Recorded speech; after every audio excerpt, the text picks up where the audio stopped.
All right. Greetings from the Dark Continent. Conscious Caracal here, or Adams Van Sale. And tonight we're not going to be shining a light on the goings on down south, even though I know a lot of you are subscribed to my channel specifically for that. Tonight we're going to be looking over the Great Salty Pond to our American betters and be seeing how their illustrious city on the hill is doing. We're going to be delving a bit deeper into specifically the next few months, because I can tell you as a South African, we are very confused as to what's going on. And I'm talking in general in regards to as outsiders looking in. So before I go any further with the intro, I'm talking to Don the Pleb. He is the host of Plebeian Media, a YouTube channel that primarily deals with American politics, but also geopolitics to a large extent. You can find a link to his channel in the description down below. So if you're watching this after the show has been live, go check it out, open a tab and go subscribe. So welcome to the show, Don. Well, thanks for having me, Ernst. Thank you very much for having me on your show as well. So maybe just a little bit of context before we start. So again, one of the reasons why I'm doing this show is specifically because of the amazing amounts of disinformation out there, and specifically in South Africa as well. It's, as I said in your chat a while back, as an outsider looking, it's very interesting to look at American politics currently, but at the same time, a lot of South Africans really can't make heads or tails of it, because you get so many accounts and so many different stories of what's to come. So the main goal of tonight is going to be to shine a little bit of light, not in terms of what will happen, but what could happen within the next few months. Sounds fair. So I think before we even get to what could happen, that it's pretty fair to say, in my opinion, that the propaganda war is on in the United States. And it's not two-sided, which would be a reasonable take from most people, right? Is, well, you got two sides to a propaganda war, but not even. There's probably 20 or 30 sides to this. There is the mainstream media take that everybody's getting. Joe Biden already won the election. He's president-elect, and everybody else just needs to shut up and get over it. But the election won't actually be determined until December 14th when the electors vote. And that's pretty relevant. No one is president-elect right now. And make no mistake, I want to see Donald Trump win, understand my bias, that's fine. But on election day, Donald Trump didn't win the presidency either, except insofar as Hillary conceded, right? That's just how it works. There's a process to this, and getting through it's important. But the thing that makes it such a disaster right now is it's not just that Biden hasn't won. Biden is his so-called win, right, is being contested. Now, the veracity of these claims, nobody knows, no matter what anybody's telling you, but there certainly is a lot of them. There are 11,000 affidavits of people claiming some sort of fraud or impropriety during the elections, all supposedly from election watchers. There are 256 complaints of some sort of electoral fraud that's going on. All of those will have to make their way through the courts. All of those will have to be decided in some fashion. A lot of them will probably be put to the side. That's a lot of complaints, or handled and bundled, or something like that. And it's worth noting that not all of these are individual complaints, right? You get 2 or 3 or 4 or 5 or 10 people who are all talking about the same sort of fraudulent activity. They all submit an affidavit. It's still only one incident. So some of them will be bundled just for that reason. But on top of that, there has already been, I believe, 3 confirmed recounts going to happen. And when the recounts happen, there's a very high likelihood that they are going to be audits as well as recounts. People, lots and lots of eyes on to find out whether or not things are or were done correctly. And the outcomes of those could be anything. Georgia, for example, is something like 10,000 votes apart right now. And 10,000 might seem like a lot, but it's not an inordinate number to overturn. No one, and I do mean no one, has any idea what's going to happen over the next couple of months with that sort of thing. There's a lot of everyone saying they've won, saying that this is all over, that everybody knows their candidate is going to win, all these sorts of things. Nobody knows any of that. So What's going to happen with all that, though? One way or another, the recounts are going to happen, and that's going to take probably at least a couple weeks. Once they announce a recount, it usually takes them at least a couple of days to actually start it. Once they actually start it, you have to get a lot more personnel there most of the time than you did for the actual election itself. So the Republican Party and the Democrat Party are both going to be there in massive numbers. More lawyers than you've ever seen in one place will be there. This is the history of recounts in this country, and I can't imagine this is going to go any different. So those are going to be, if you are interested in elections at all, this is almost the Coliseum of election things. It's going to be an out and out fight to see who wins these elections. And that's just Georgia, Wisconsin, and I believe Arizona are scheduled for recounts. Pennsylvania and Michigan both have lawsuits pending, and Nevada's not closed yet. So there is some possibility that Nevada flips either to Trump or goes thoroughly in deep for Biden. Though I will say I haven't seen anyone sue or demand a recount over Nevada yet, probably because they're not closed. But it's close enough that I'm fairly certain that there will either be a lawsuit or a demand for a recount once Nevada closes, because whoever wins that, the loser is going to be there in 5 minutes saying, well, this is really close and there's allegations of fraud, so let's do the recount. Right. And there's also a lot of talk of the Supreme Court. Now, this is something that you as Americans hold very dear as an institution. But in South Africa, it's not really, we don't have a similar body. What will the Supreme Court's role be in the next few months? And is it an integral role, or could it actually not even take part in the first place? Was it kind of guaranteed that the Supreme Court will be in play? So there is no guarantee that the Supreme Court will be in play. And if you are not familiar with the Supreme Court, regardless of whether or not I think it should be, the Supreme Court at the moment is effectively the final decision maker of all legal things in the U.S., right? There is no appeal. There's nowhere else to go. They make a decision. That's it. It's over. Not the way it's supposed to be, but it's the way it is.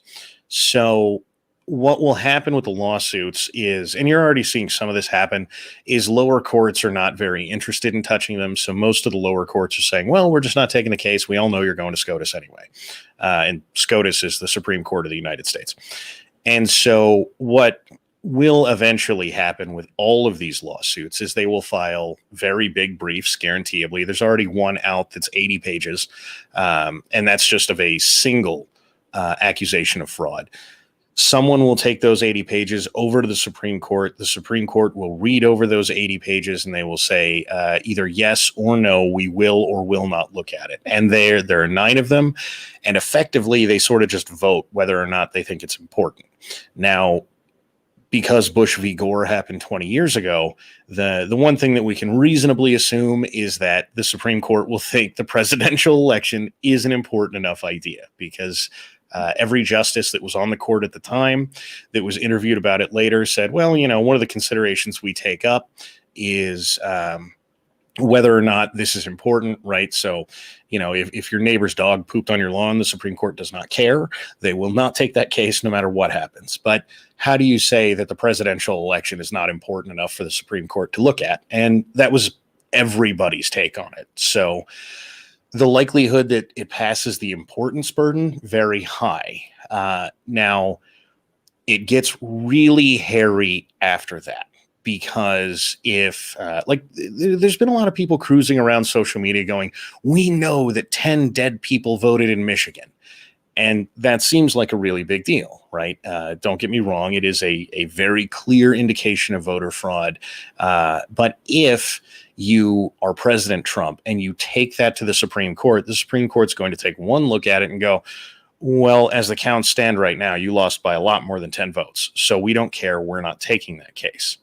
And so what the cases that are going to get picked up are the systemic improprieties, or the allegations that over 100,000 votes appeared in the middle of the night, right? And So it's going to depend very much on how much evidence is brought for that, because it's not just that you say, well, hey, I think this happened. You have to have some reason for them. There has to be some evidence, some indication that you're going to succeed at all before they'll pick up the case. And that's going to be very individual case dependent. So you can't, no one can just say, well, yeah, we know, right? Because it's not just whether or not you think, or I think, or anybody except those 9 justices think that that's good evidence, that those are the only people who are going to decide, and everybody else just gets to put up with it. So they are near certain to play an integral role in this somehow, but what that's going to be and how it's going to pan out exactly, nobody knows, because there are suits that sound like they're good right now, but they could pretty easily be shrugged off. So it's going to be an interesting month or two. Yeah, no, of course, and that's what it looks like in the build-up. But then, if you look, for example, at the South African media, a lot of the headlines here today, in the days that led up to today, you saw headlines and analysis that pretty much labeled this election unprecedented, what Donald Trump is doing, and this type of investigation into voter fraud and these accusations as unprecedented. They labeled it as dictatorial to try and investigate it, or trying to steal the election. But then my question there is this type of scenario really unprecedented?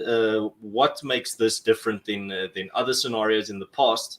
And is there something here that maybe is where the media might be correct in regards to their analysis, that this is something new or some type of constitutional crisis on the horizon that the United States has not faced before?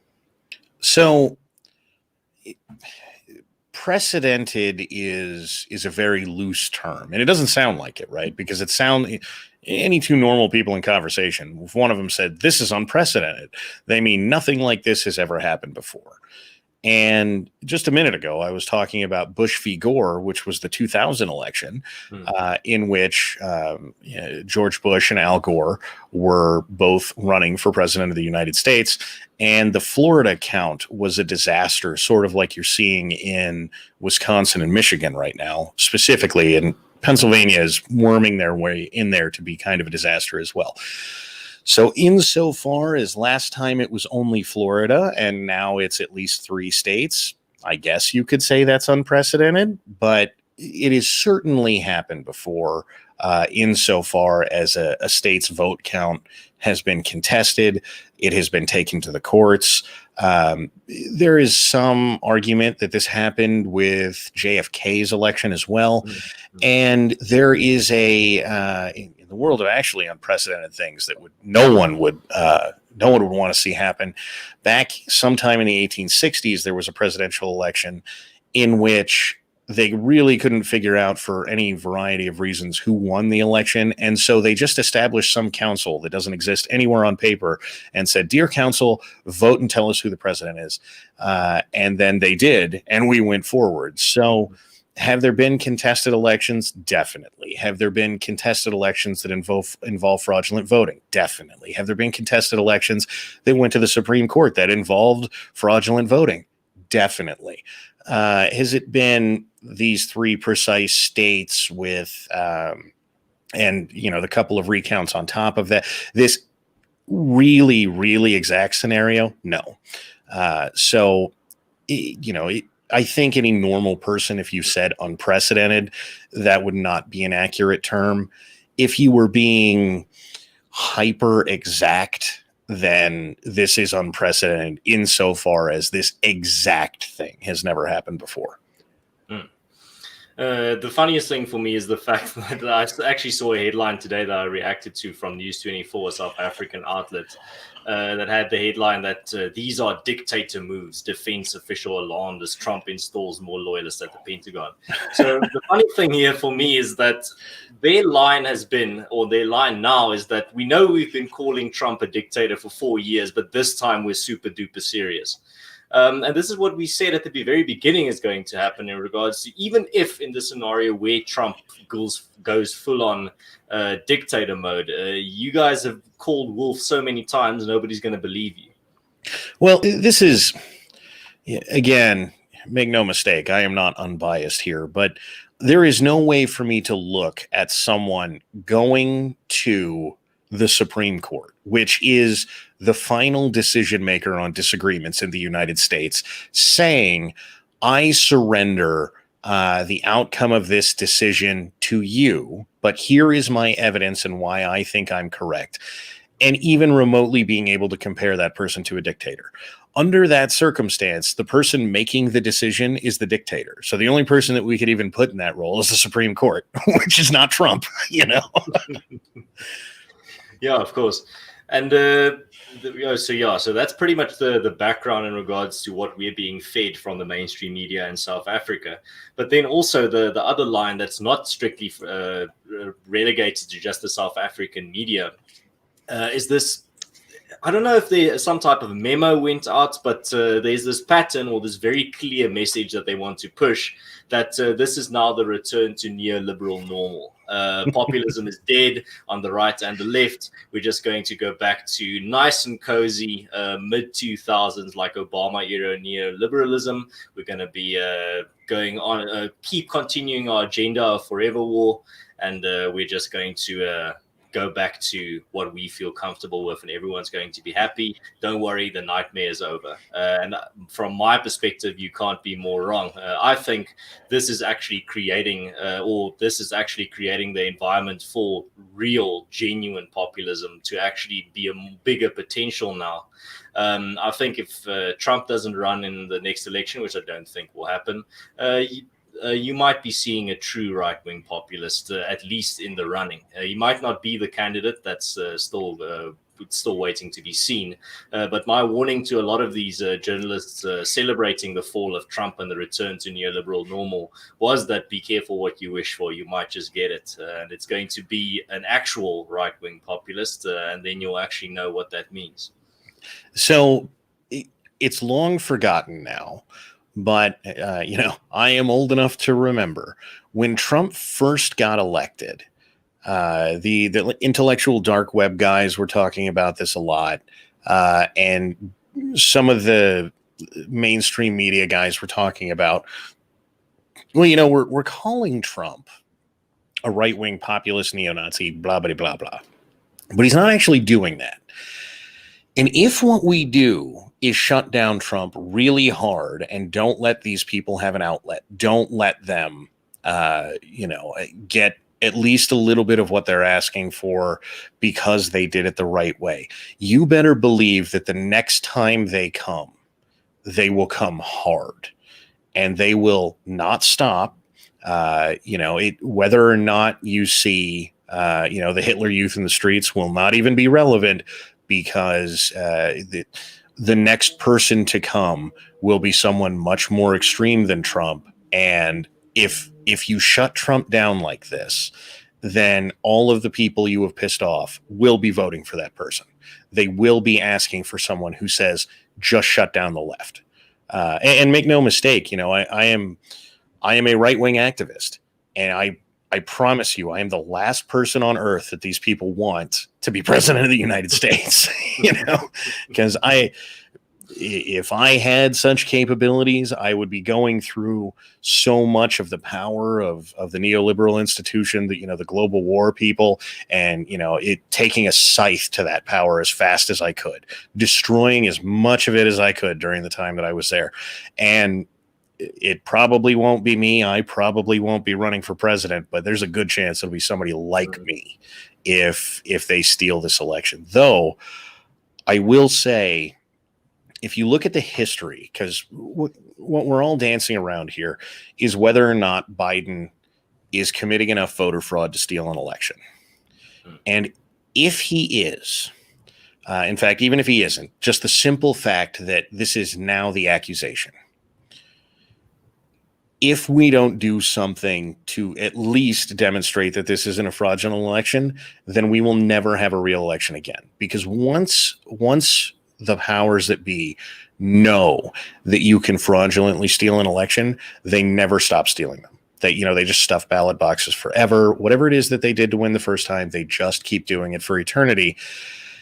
And that's where you get open street warfare revolution things. So, a lot of people accuse me of just running, oh, you just want Trump to win. That's the only reason you're in support of investigations and blah, blah, blah. No, it is much more important that the American people at minimum get enough information out of this that they go, all right, well, it wasn't a fraudulent election, even if Trump loses. Don't get me wrong. Right-wing populist is still coming next.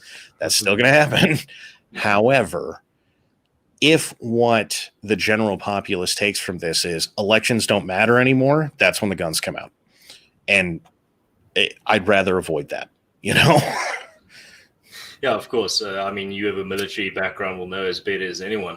For me, the thing is, I saw a tweet a while back, like a year or so back, but I can't remember who posted it. I think it's just some small random account. But I found it so intriguing. He said, somewhere out there, if Trump fails, somewhere out there, a future right-wing populist leader is sitting and he is seething. Mm-hmm. At what are you seeing around him? Look, I don't think it would be unreasonable to say, look, I don't think this highly of myself or anything, but look, for the Nick Fuentes of the world, what do you think Nick Fuentes is going to be doing if Trump loses this election and everybody thinks it got stolen from him? He's already pretty angry. He's already, seething at least a little bit most of the time. So, if you guys think Trump is bad, just imagine Nick Fuentes running for president and imagine a populist pissed off enough to elect him, because that's your future. It's pretty much, people always use the metaphor of Trump being elected was just a big middle finger that people gave to the establishment. But I think if Trump fails, and especially if the election is proven to have been stolen from him, the next leader that's going to follow him is not going to be a big middle finger. It's going to be a hand on your throat. Mm-hmm. Well, this is the thing, is if you listen to the left-wing commentators, right? Michael Moore is somewhat famous for saying this is going to be the biggest FU to the establishment that has ever been. And, when I keep hold of people who are not particularly politically involved, and I just ask them what they think of these sorts of things. And the general view of Trump was, as far as I could tell from the normies, is, well, look, he says all the right things. He loves the country. He wants to do stuff to make it better. It was not FU establishment. It was, don't get me wrong, there was plenty of it out there, but that mostly came from the pretty political class of people, right? Your political commentators and the people peripherally attached to them. Those were the people saying, yeah, FU establishment. But for the normal, general, everyday American, it was, well, yeah, I do want to have a president who loves the United States again, who thinks that this country was or can be great again. I want the 80s back,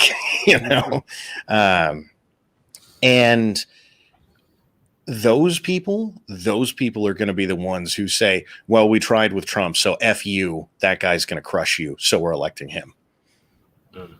No, absolutely. I think it's a bit of a superficial analysis to just say that Trump was a big middle finger to the establishment. There's a lot more complexity there. But then at the same time, I do think people also need to take into account, and we talked about this now briefly, this calls for war, and this calls for, well, if Trump doesn't win, then we're going to take to the streets.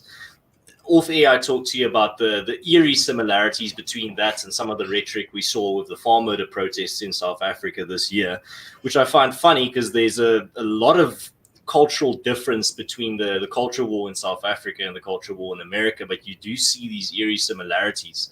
And we talked about how the people that are the most eager for war are the ones that will be running away first.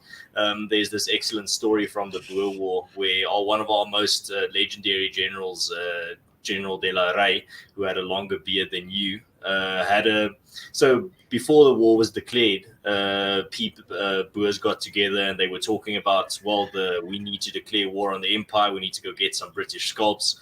And General De La Rey stood there and he said, "You guys know what this will mean. You have to understand that a lot of you will die, and a lot of our women and children will die, and the empire will use every tactic in their arsenal to win."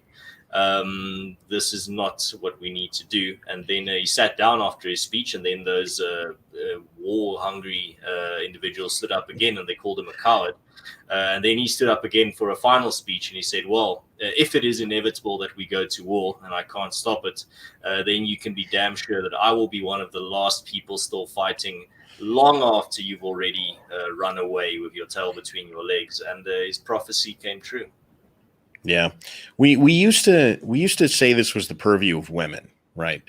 And to some degree, it still is. You see these videos on the internet of a woman and her boyfriend in a bar, and she is in some guy's face screaming at him about how her boyfriend will beat the hell out of whoever this guy is. And the boyfriend's sitting in the background going, what are you doing? I don't want to fight this guy. Or, she's over there and she's telling her boyfriend, what are you, a big coward? Go. I thought I was dating a man. I thought I was married to a man. Right. And it's the people who aren't going to be fighting, the people who don't have to fight, that are so very willing to start fights. And the people who have done a decent amount of fighting tend to say things like, let's just not. I mean, if we have to, we have to, but ideally we don't have to. Yeah, I've been there. Don't want another experience of that. I'd rather avoid it. But yeah, and that's what I find interesting. And talking about parallels, you're going to have a very big meeting of the MAGA crowd this weekend, if I'm correct, with the MAGA March, or the Million MAGA March, rather. And you will be in attendance. What can people expect that will be tuning in from abroad, and that won't be there in attendance, but will be looking at what happens? So, in the world of what to expect, it's pretty wide open. And what to expect from me, I can make that pretty easy. I will probably be there and live somewhere around 11 a.m. Eastern time. I find if you're going to go to these things and record them, it's worthwhile to get there early. Shows you what the rolling into the crowd looks like. And sometimes these things kick off a decent amount early. So being there about an hour early is usually helpful. So that's when I'll be there. That's what me getting there will look like. As to what's going to happen, as far as I don't know that there will be 1 million people there, but any large march in DC, they call the million, whatever it is they're doing, march because of the Million Man March back in the 70s or whatever it was. I can say that a large quantity of American political YouTube will be there. Even if American political YouTube and its audience are the only ones there, I would fully expect hundreds of thousands of people.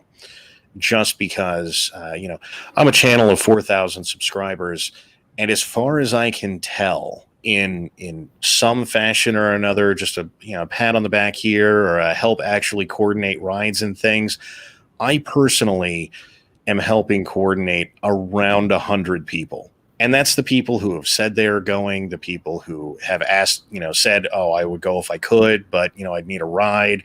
So there's a decent chance that over 100 people are coming just that are my audience. If that kind of statistic plays out across these channels with hundreds of thousands of subscribers, with even tens of thousands, we're talking easily hundreds of thousands of people. And that, doesn't include the accounts that are actually naming these sort of thing and saying, come down there. It doesn't include Facebook groups and movements that have already started to try and get people out there. This is just people I am aware of. I would be pretty comfortable saying it looks like hundreds of thousands of people. I would not be surprised by 1 million. I would not even be surprised by over 1 million. I do know, for example, that Alex Jones right now is driving a caravan across the country, picking people up, and he is somewhere over by Georgia or something like that right now, and supposedly already has a pretty substantial group with him. So all the indicators are it's going to be a very big thing. Mm-hmm. So not a migrant caravan, but a MAGA caravan. You got it. Yeah, but that's the thing is that, and this is, I think, something that needs to be clarified in regards to what you are trying to achieve here. Now, a lot of people that aren't really paying attention, or some people that are so white-pilled in terms of Trump that's going to prevail, will think that you're going to crowd surf Trump all the way to the White House, and then he's going to be installed there, and then that'll be it. But let's talk realistically in grounded level, in grounded terms. What is the prime focus of this march, and what will you be looking to achieve realistically as this movement, not you specifically, with this Million MAGA march?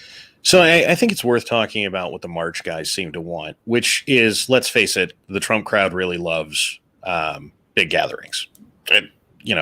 Trump's rallies have been attracting 40,000 people everywhere he goes for 5 years now. So there is a lot of, let's just get out and show support. And I think that's relevant. Being a guy who does political activism things, it is nice. You get up in the morning, you roll out of bed on the wrong side. You think, you know what?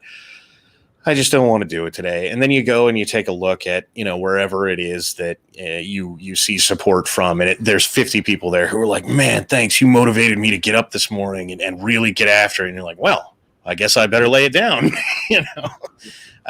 No, that's not every day. I do tell that story a lot, but it is true, right? So in the world of politics, this is very heavy political capital. If there are 1 million people marching in DC, that is a good sign to the Trump administration that, no, you shouldn't give up, right? If at some point you think it's time to be over, 1 million people are willing to get out of their houses, go down to Washington, D.C., and tell you to keep going.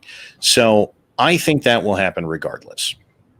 Personally, though, I am much less worried about that than I am about what comes next. Because, okay, we get 1 million people out there, and that's very exciting. If we don't start networking, if we don't start building our own machine to fight the left's machine here, then who cares if we got out and we marched and we, screamed, make America great again, and, stop the steal, which these things are going to happen, right? But who cares? It doesn't matter if they still win and if we're not working on creating an effective fight against them. And so for me, this is going to be a lot of get out there and get the sort of disparate right wing that's all over the place and not really, connected in any way, and start organizing, right? Because if we had a private army of lawyers and data guys, and make no mistake, the internet is combing through data as fast as humanly possible. But if we could turn that over to a massive team of lawyers to start filing lawsuits, that would be 100 times more effective than what we have now. And I want to see the machine of this be created to even be capable of doing that when this happens again. Because let's face it, once it's started, it's going to keep happening for a while. And it's going to be a fight every time. And so we need to be able to build that same kind of political machine that the left has, right? Because take a look there, whether or not there was massive fraud here, the left very much controlled this election. And if the moment poll watchers were kicked out, 1,000 lawsuits were filed that day, then this would have been a very different election, right? And if what we do is set up, even if it's 20 lawyers per state or something like that, that when the 2022 election comes around, the 20 lawyers are standing there at the courthouse with their laser printer and already typed up lawsuit. And they're just like, okay, just tell me when to file, then we're in a much different position than we are now. And I think that's the kind of war machine that we need in the future. And it's the one that we don't have right now. There's, it took days before anybody was doing anything over this poll watcher situation. Hours at least. And it wasn't turn around. Okay, you don't get to throw us out. Stop this count. Let us back in. Let us examine what's going on. And this is the kind of thing that needs to get built. And it's going to need people, and it's going to need money. It's going to need talent. And if we're going to get 1 million people together, those things are all there. And it's time to start organizing it. And that's what I'm hoping to get out of this. Well, that sounds very realistic. Before we continue, just some horrific context or perspective here. So while we were talking, there was apparently a farm murder in the Free State in South Africa. I think it's the Free State I saw earlier. Yeah, in the Free State. The farmer shot and killed one of the attackers before he died. So that's some unfortunate news coming through now, but it gives you some horrific perspective in regards to the situation here as well. I don't mean this as bad as it's going to sound, because I don't think there's a nice way to say this. You guys are definitively the canary in the coal mine, in my opinion. If we can stop the slide to where you guys are right now, I would be incredibly appreciative of that. And for the various people who are cynical about what's going on in America, make no mistake, I am so tired of this that once I get done in America, presuming I do in my lifetime, it's time to start going abroad.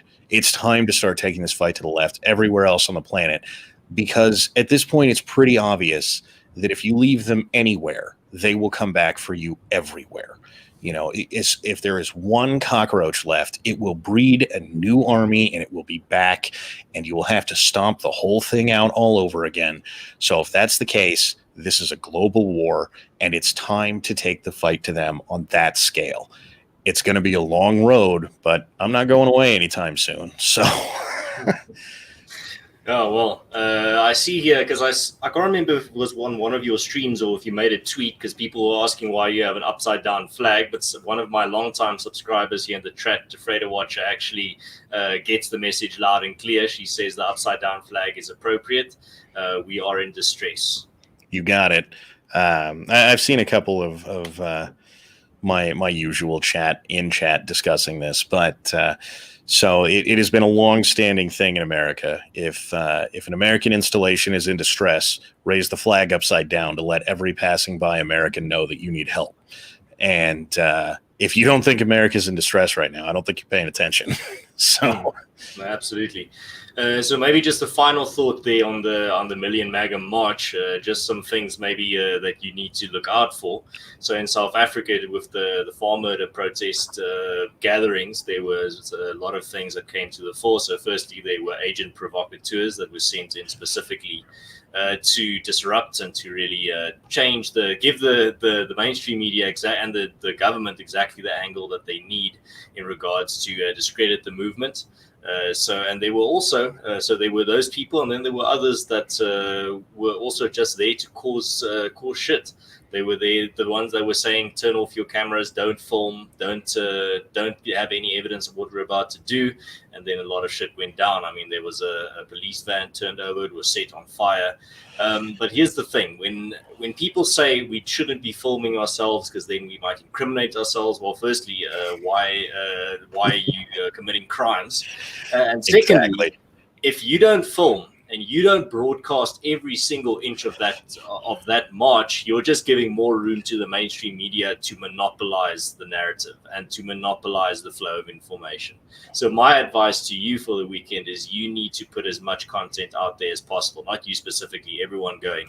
Film as much as you can, take as much pictures as you can, put as much information and coverage as citizen journalists out there so that you have the full story. So that if something goes down and something happens that is going to make the news, you have the information to get the true story. Because that's the thing about the South African farm murder protests. Some unsavory stuff went down, but then because there wasn't enough coverage from people filming, we couldn't really put together a true story. And then a lot of narratives and a lot of theories started swirling around. And then eventually, unfortunately, the mainstream narrative was the loudest because they had the most information and the most credible information. So that's what you need to avoid. You need to be on your finger on the camera trigger constantly and make sure that you are archiving everything and broadcasting everything.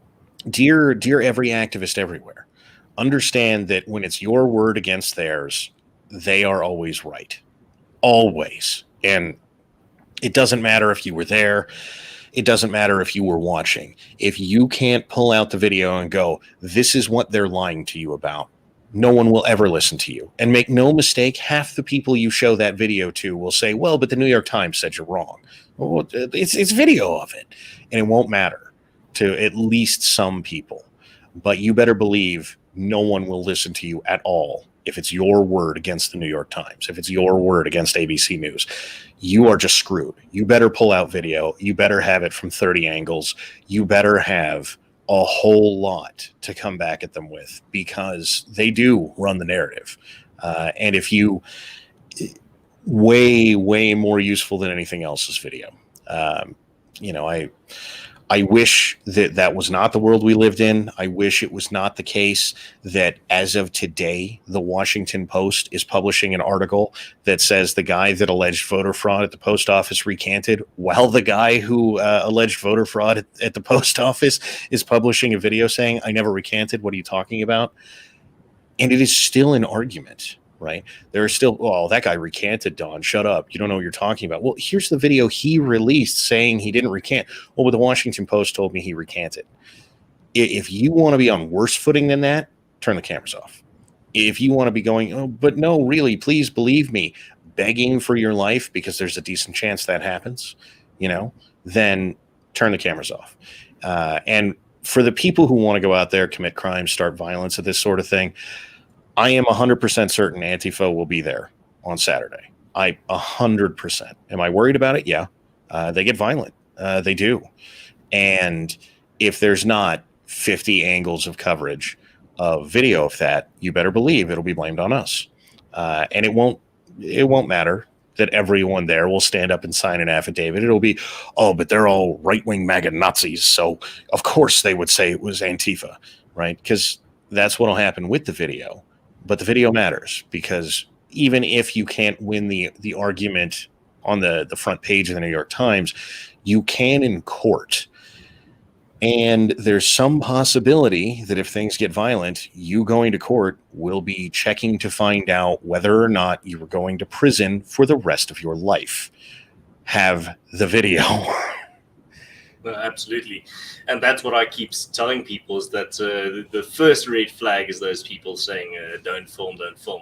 But that's usually Antifa that are saying it. But it was interesting to see people in quotation marks on your side saying the exact same thing. But that's usually what people say that want to commit crimes. Yeah.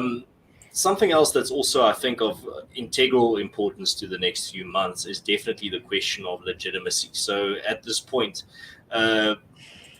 it's pretty much guaranteed, no matter who wins, one side is going to have one big nuclear alienation bomb dropped on them in regards to not only the political environment in America, but also their view of the sitting president. And like I said, it doesn't matter who wins. But what are your thoughts on that going forward in regards to the two scenarios? Let's keep it simple, not in regards to what's going to happen, but let's say either Biden or Trump comes out the other side. How's that legitimacy crisis going to look in the two scenarios, probably? I think it's three scenarios. If Trump wins, I don't think it matters how, right? It doesn't matter how ridiculous you make this. The people who cast fraudulent votes come out and give a 2-hour declaration on film that says, yes, I fraudulently cast votes, throw me in prison. It won't matter, right? The left is not very accepting of losing. So if Trump wins, I think we see a decent amount of street violence. I think we have very disaffected and angry people in this country for a long time. We have already had lots and lots and lots of people get divorces, stop talking to family members, etc. So, if they think that Trump stole an election afterwards, that is only going to heat up. Will only get worse. If Biden wins, I think it depends on how. If there's no investigations, if it's just, well, shucks, I guess, who cares if there's fraud? I think there is a decent possibility you will see a lot of anger from the right in this country. I don't think it's going to end up as much street violence as the left invariably will have, though the left has already said they won't stop rioting, right? Antifa is already out there planning riots, destruction, violence, etc. So in that sense, they won't change much after the election, regardless of who wins. But as to the right, I doubt you'll see them get up there and get openly violent, specifically if there is an investigation. If there is a decent investigation that's really transparent, it says, well, look, there was some voter fraud, because there's always some voter fraud, but it wouldn't have changed the election. Hate to break it to you, Trump voters, but you lost. And here's how we know that you lost legitimately. I think something worse comes out of that, but it won't be immediate, right? We won't have massive riots in the streets. We won't have cities burning down. But they're already talking about the wrong think lists. They're already talking about removing Trump supporters from polite society, making sure you can never get a job again. And to some degree, this may very well turn into making sure you can never have a bank account again. So, no banking, no houses, no jobs, none of this. You are now the underclass forever. And that... it's the slow road to the worst thing possible. And boy, would I like to avoid that. I can imagine. But then as well, let's take that scenario where pretty much Biden wins, doesn't matter how. You get 4 years of Biden if he survives till the end. But what will that look like in realistically? Let's not go into hyperbole. I don't think it's going to be outright socialism on day one. That's what Kamala is waiting for. But let's for me, I could be completely wrong. I'm not an American. As an outsider looking in, my prediction would be that Biden's presidency would just be incredibly boring. It's just return to normal. It would be like a second-hand version of an Obama presidency. Yes. That assessment, or do you actually see something a bit more exciting or drastic? So it very much will be Obama round 2 and all of the things that come with that. Nobody could criticize Obama. If you said that writing an executive order that says the only reason you punish black children more than white children is on a per capita basis is because you're racist, then if you even brought the subject up, the only reason you did it is because you hated black people because Barack Obama was black. Now, while Joe Biden won't have that excuse, the same premise will be there. They'll just trot out Kamala Harris, right? Or say that you don't want good things for the black community or whatever it is. And this will be the real sinister thing of a Biden presidency, is that he will do a lot of things and he will change the country in a lot of ways, but no one will ever hear about it.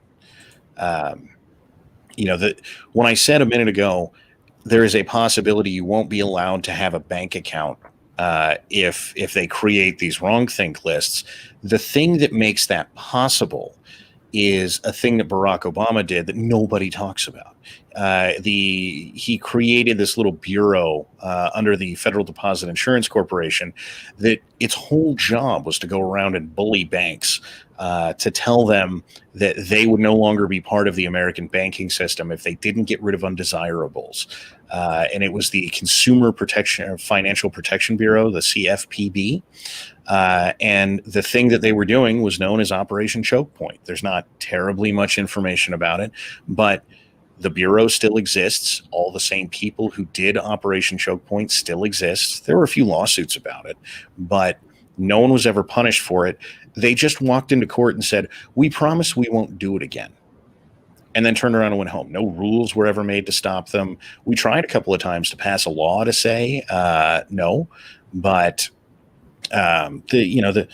the reality of this is the power to do it is all still there. And I think you will see that power used, but anyone who talks about it will be instantly labeled a conspiracy theorist, as you are right now if you talk about Operation Chokepoint, and will be immediately dismissed. because the media is very friendly to this sort of thing. They're very willing to let it go on and not criticize a president unless it comes for them. And so there will be a little bit of a game where we create the superior class, who are the media and the politicians, as though we don't sort of already have the groundwork for this. And they will be talking about a reality that doesn't exist, and people on the ground will be suffering for it. But I mean, you're already censored on social media if you talk about these things, so that's not going to be an option. You're not going to be allowed to have a bank account, so you're not going to be able to fund something bigger. On and on and on. There will be sinister aspects to this, but it will look very normal if you're not very aware of it. Well, that sounds about right in regards to pretty much Obama 2.0. I mean, that's exactly what happened from what I can see in the previous administration. The fact that a lot of the things that were the most sinister are only coming out now. Most of it was happening behind the scenes. And as you said, because it's only coming out now, it means you're a conspiracy theorist if you even acknowledge it. So that's definitely something to expect, I reckon, as well. But then also, I think now that we've looked forward, let's look back a bit in regards to, let's say that it's the Trump presidency is done. There's no more hope left, and we need to be planning for the future. As someone that backed Trump and watched his movement very closely and was not part of the movement, but part of what he inspired. What do you think are the main things that the Trump presidency, 4 years of Trump, has taught us or taught American conservatives? That some things I think it's taught American conservatives are very wrong, but well, you know what? Let's start with the bad things and move to the good things. So it's taught a lot of American conservatives that doing leftist things are acceptable. Because, like it or not, Trump does some leftist things. And they're things that in a vacuum are not a very big deal, right? Banning bump stocks by executive order doesn't seem like that big of a deal. Bump stocks are stupid. Who cares anyway? Blah, blah, blah. But what that means is that people can change the gun laws of this country by executive order. And so we have taught that to a group of people who would have said 5 years ago, no, that's against the law. And equally speaking, that this is both good and bad, that you don't have to be a nice guy anymore to be a conservative politician. I'll probably cover that again when we get to good things, but this is not particularly good in some aspects. I don't mind Trump's attitude, but one of the outputs of that is that some people are real jerk-offs just as people, and now they think they could be politicians. And this wouldn't really matter, except that you end up listening to them or talking about them or talking even to them if you do political things. So this might just be my personal problem, right? Because I don't really want to deal with the truly obnoxious people of the world that nobody cares about, but we're now going to pretend like are real things. And the problem with that is much more the left than it is the right. This is how you get CNN putting Richard Spencer on air, even though nobody cares about Richard Spencer. He doesn't matter. But now the left gets to pretend like this is some real discussion. And the right has bought into the idea that that's possible. I will say, though, there are much, much more in the way of good things. One, that bad personality, that not particularly polished personality, has taught the right that it's okay to fight the left. Even a little, it's okay to fight the left, which is amazing because it's a thing that the American right has just not done for 50 years.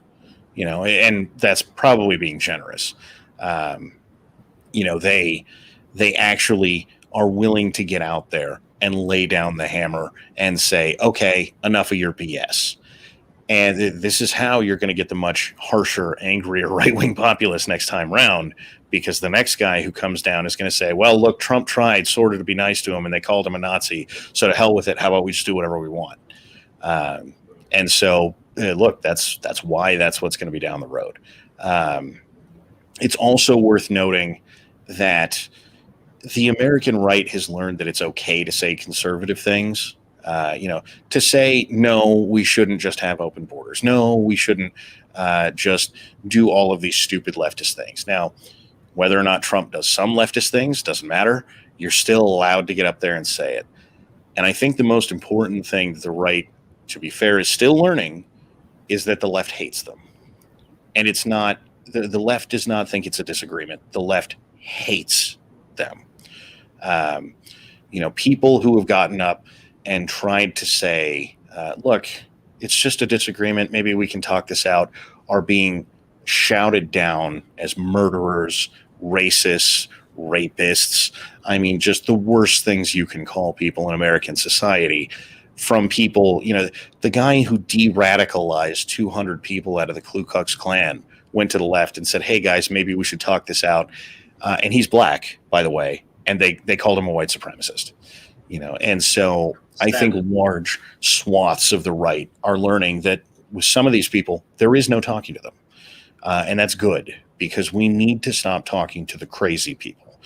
Your Democrat neighbor who, you disagree with on some mild policy discussion, talk to that guy all you want. The people who think you belong in gulags or shot are not the people you're talking to.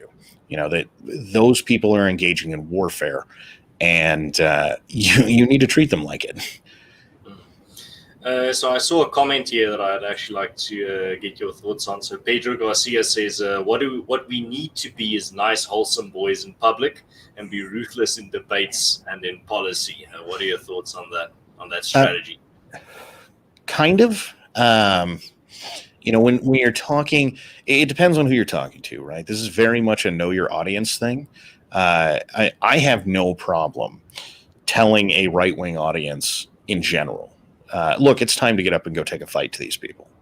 If you're talking to some moderate middle ground guy that he doesn't want to hear it, and then be nice, then be polished, then say, look, these are policy disagreements, and those guys that are saying we need to create wrong think lists are, I think, the thing that we can all agree shouldn't exist. Right. And if you're talking to the left, the overt, violent, global communist kind of left, just tell them to pound sand and do it however you want. Absolutely. Then something else, I think, because when you mentioned that, it reminded me of something in regards to, the coming months ahead for America. And that is, there doesn't seem to be a very united strategy in regards to how let's call them the MAGA crowd for simplicity's sake, is going to react to the big steal, or whatever you want to call it.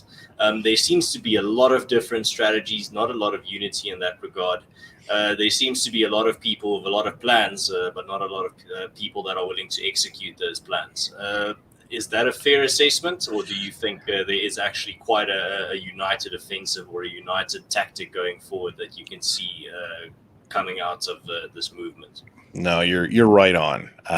In fact, I would suggest that it's a little worse than you describe, insofar as large swaths of this movement refuses to acknowledge the possibility that Joe Biden could be president under any circumstance. And if you refuse to count it as a possibility, then you will never have plans for what to do if that happens. Right. And so, look, I get the emotional tie. I get the want to say, no, Trump's going to win, and we can work forward from there. But the question is, what happens if he doesn't? And I think the number of people who are even considering that option and making plans for it is very small. And the things that people want to do after Trump hypothetically wins are all over the place, right? And some of them are good, some of them are bad, in my opinion.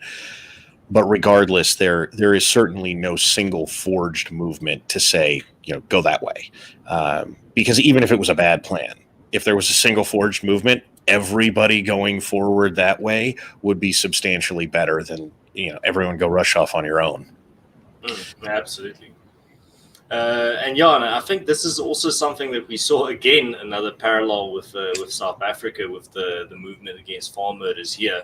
You've got a bunch of different organizations. I work for one of them. I work for AfriForum, which is one of the big players on the anti-farm murders scene.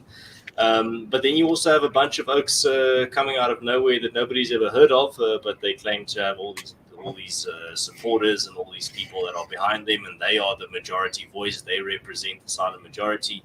In my own language, in Afrikaans, you'd say that daar's baie manne met planne. So there's a lot of guys with a lot of plans, but not a lot of executors. When it really push comes to shove, those oaks aren't willing to do the dirty work.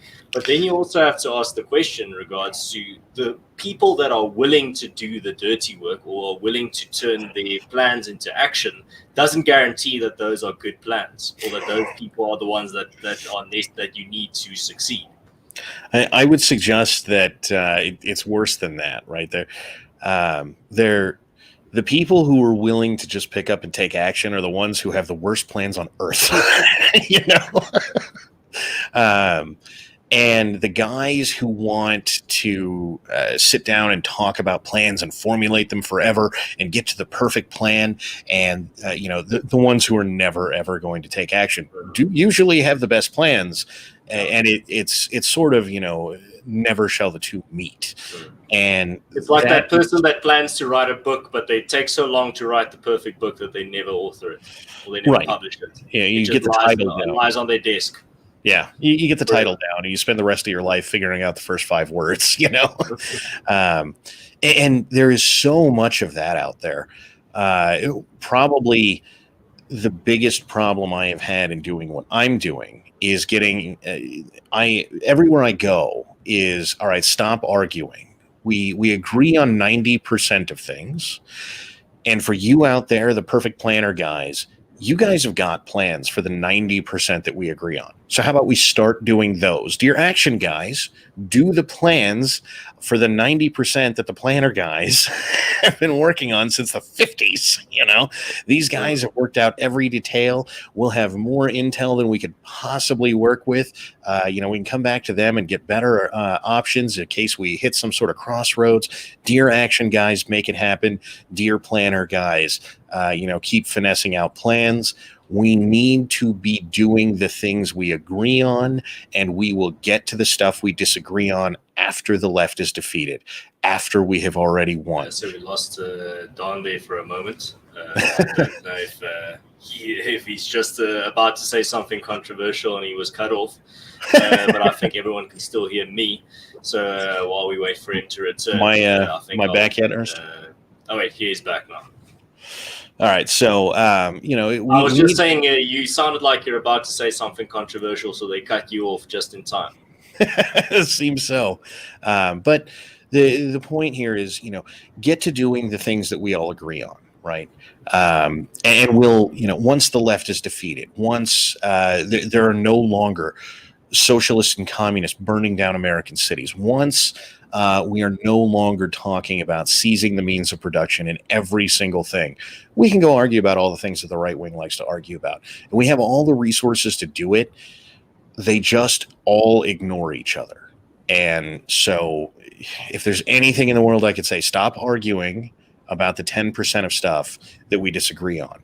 Get together and do the 90% that we agree on, and I will be happy to argue with you all the way to my deathbed about that last 10%. All right? I will vow the rest of my life to it. Just stop the madness right now. Just get together and make it happen. Well, Don, you're definitely resonating with my South African audience. A lot of my South African subscribers here are saying they completely agree with you on that sentiment. But on that note, we've reached the hour mark. I usually keep my episodes around an hour, seeing as that's how, from my analytics, I see that's where a lot of people start trailing off. My final question then for you in terms of this conversation, and I found it absolutely fascinating. Thank you for your time. My final question is, if you could send a message to, and I hate the term dissident, right? I'm not going to use it in this context. If you could send a message to like-minded people like us across the world that are trying to create movements, trying to network, trying to, as you put it, build our own machine. What would your advice and your message be in that regard as a final topic? You are not alone. You have brothers and sisters in every country on this planet. And we had better get together and act like it from this point forward. We had better start looking out for each other in the exact same way that the left is getting together to destroy us. And we need to be here for each other in that exact same way that they are so vicious. We need to be here for each other just as much, backing each other just as much, there for each other when you feel like no one is there to pick up a phone when your brother is in trouble. Because make no mistake, that's where the left is at, and they will come for you. Their way of taking out feeling bad is hurting you, and you can go out there and not hurt people, not cause destruction, just look out for each other. Be it so much as helping a brother change a tire, get to a job interview, split a meal if that's what you got to do. And this is not just local, this is global. There are millions of us. And if we got together and fought this the way that they are fighting us, we will win. Excellent. I think that's the perfect way to end it. And a lot of, as I said, a lot of South Africans in the chat are definitely resonating with you. And I know they are South Africans because I recognize all their surnames as definitely Afrikaans. So thank you very much, Don, for giving some of your valuable time to us to help explain the chaos that is the American political environment currently. And thank you very much for everyone that tuned in. I really appreciate it. Thank you for all your excellent banter and comments in the chat. And also thank you for everyone that's left a like. It helps out the show. If you're here from Don's channel and you like this type of content, you can subscribe, and I'll definitely be making more of this in the future. And Don, you're definitely welcome to have you on. I'll definitely have you on in the future again. Depending on what happens in the future, that will depend on when it will be.